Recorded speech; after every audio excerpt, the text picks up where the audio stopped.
जय भीम नवबुद्धाय मित्रांनो.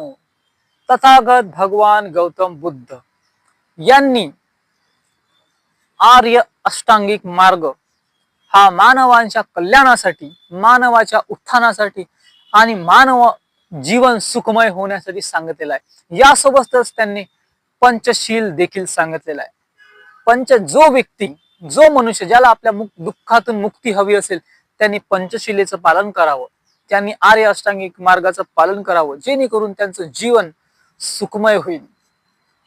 आर्य अष्टांगिक मार्ग 8 जीवन जगण्याची पद्धत. साध्या आणि सोप्या भाषेत जर तुम्हाला सांगायचं झालं तर जीवन जगण्याची साधी पद्धत, ज्यात तुम्हाला कर्मकांड करण्याची आवश्यकता नाही. तुमच्या बुद्धीला, तुमच्या मनाला स्थिर करून आर्य अष्टांगिक मार्गाचं पालन करा.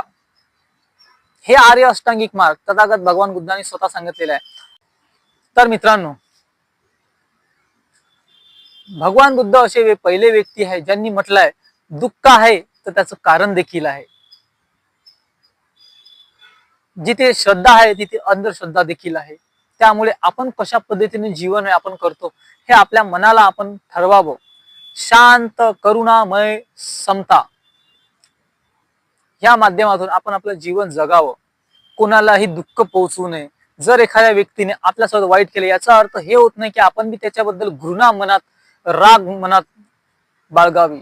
बघा, रागाने राग निर्माण होतो, क्रोधाने क्रोध होतो. एवढंच नाही तर अंगुलीमालाचं एक उदाहरण मी मागच्या व्हिडिओत तुम्हाला सांगितलं होतं की एक डाकू अंगुलीमाल कशा पद्धतीने लोकांची बोटं कापतो आणि त्याला सद्धम्माचा मार्ग तथागत भगवान बुद्ध सांगतात आणि त्याला एक सत्व पुरुष करतात, चांगल्या मार्गावर आणतात. म्हणजे त्याला भगवान बुद्धांनी त्याला मारलं नाही तर त्याच्या विचाराला बदली केलेला आहे. तेच आपल्याला देखील करायचं आहे.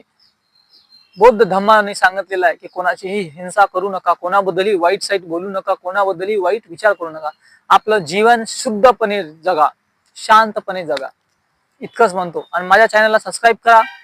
आणि हा व्हिडिओला तुम्ही कसा वाटला हे आम्हाला खाली कमेंट बॉक्स मध्ये नक्की सांगा. जय भीम नमो बुद्धाय.